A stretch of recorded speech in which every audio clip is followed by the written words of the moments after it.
ملګرو دا یو درباري مولا دی چې په مولانا فضل الرحمن او په جمعیت علماء اسلام پسې دروغ ورته پل کړي دي. دا کلیپ به زه ستاسو شریکوم. دا کلیپ په هغه باره کې کړی دی مولانا فضل الرحمن او د پی ټي آی چې کوم وفد هغو ملاقات کړی نو په هغې کې بیا د ځان نه خبرې جوړې کړي دي او دا چل دی واغه چل دی، یعنې یو قسم دی په مولانا فضل الرحمن صاحب خلک بدګمانه کړی دي. موږ ته خپلو ګروپونو واتساپ ګروپونو کې دا ویل شو چې کله ملاقات وشو ویل د درباري مولان لزدریز مولان د پیسو والا مولان به اوس راپاڅي او په مولانا فضل الرحمن صاحب به قسم قسم فتوې لګوي، خو ویل دې خلکو ته ځان د مخکې نه تیار کوي او دې خلکو چې کوم دی د هغو په ایډوانس کې تاسو جواب وکړئ. دا کلیپ به تاسو شریکوم. خو څومره منافقت یې کړی په کوټه کې ناست دی او دا هم ځان ته حق پرست مولا وایي. زما کوشش دا چې زه په مولا پسې کله هم تنقید ونه کړم، په مولا باندې خبره ونه کړم، خو دې سړي انتهایي زیات منافقت کړی دی، دروغ یې ویلي دي او چې کوم دی خلک یې چې کوم دی په مولا باندې بدګمانه کړی دی. د څه نه خبر نه دی چونکې صرف او صرف کار چې کوم دی دیوبند د بچو سره دی، نور دیو سیاست کې هم څه کار نشته. سیاست کې چې کوم دی دغه جاهلان او لیبرل سیکولر خلکو له ورکوي او تنقید صرف او صرف په مولانا فضل الرحمن صاحب باندې کوي. راځئ دا کلیپ یې تاسو له ګورئ. خو دا ویډیو به ورته زما ګورئ انتهایي ضروري ده دا ورته رسوئ چې دا مولوي صاحب بیرته چې کوم دی چې دا زه ورته څه وایم په دقیقې عمل وکړي او په دقیقې یو کلیپ چې کوم دی د عوامو ته ریکارډ کړي، ځکه چې ته خو ځان ته حق پرست مولا ویې که نه. راځئ دا واورئ. تر ننه پورې یو کس ته یهودي ویل کېدلو، نن ورسره اتحاد وشلو. تر ننه پورې په هغه باندې لیبلې مختلفې لګېدلې، نن ورسره اتحاد وکړلی شو. دې وجې نه قرآن او سنت سره تعلق ساتئ چې ورځ او شپه مو یو شان دي. علما دوه قسمه دي، یو علمای حق دي، یو علمای سو دي.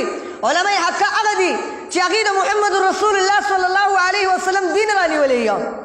علمای هغه دي چې هغه د یا د کرسۍ دپاره یا د دنیا دپاره بلېږي را بلېږي. نن یوه خبره سبا بیا بله خبره، نن یو کس مسلمان ګڼل سبا بیا کافر ګڼل، پرون یو کس کافر ګڼل نن هغه مسلمان ګڼل.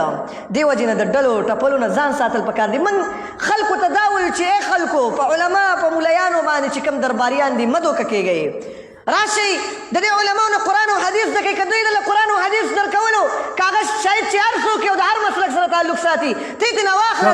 څنګه چې تاسو د کوټې د دې ملا د خبرې واورېدې چې په دې کې دروغ ویلي چې مولانا او دغه مولانا ته پرون کافر ویل او نن اتحاد وکړو. نو د خدای بنده لږ د څه نه ځان خبروئ، مړه شرم تاسو کې نشته، په غټه ګیره دروغ وایي، خلک درته ناست دي، خلک ګمراه کوي. کوم ځای کې اتحاد شوی دی؟ د ملاقات خو نبي علیه السلام د کفارو سره ملاقات کړی، نو ولې هغوی چې کوم دی بیا اتحاد کړی دی؟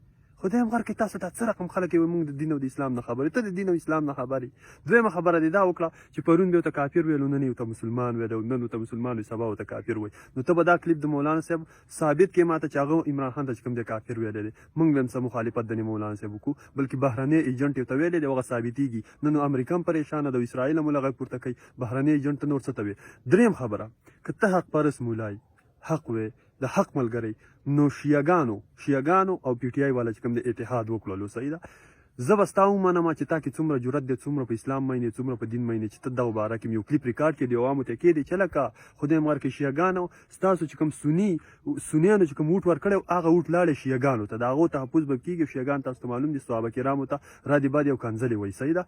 نو زه به تا نه اوس دقه ځای کې ستا حق پرست ومنم چې ته څومره حق عالم او ته خلاف صرف د مولای که نه د دې هر چا هر ظالم خلاف یې. زه به ستا هله ومنم چې تا د دقه پی ټي آی خلاف تقریر وکړو او د قوم ته دې وویل چې دې پی ټي آی والا د سنیانو په ووټ ډاکه واچوله، د سنیانو نه ووټ واخیستو، هغه ووټ یې نن ویوړو او د هغه شیعګانو چې کوم جومات دی په هغې کې اتفاق وکړو او د هغو سره یې ملګرتیا وکړه. نو زه به بیا تا هله ومنم ښه که ته حق پرست یې. خو ته حق پرست نه یې، ستا کار صرف د دیوبند د بچي سره دی. ولې چې دیوبند بچي هره لار راټینګه کړي، تبلیغ هغه راټینګ کړی، جهاد هغه راټینګ کړی، سیاست هغه راټینګ کړی، څوک دې کلپ نشي کوي. او ستاسو کار دا دی خلکو له بې اودسه مونځونه کول، د دین نه ګوټونه غوڅول. دین هم چې کوم دی پوره ښایسته دین و، هغه نیم تې تاسو لرې کړو، نیم به تې دا نور لرې کړي او روان کړی هم دی د خیره په ختمېدو باندې. نو تاسو د حق کوټه کې ناست یاست، ته ما ته حق ښیې.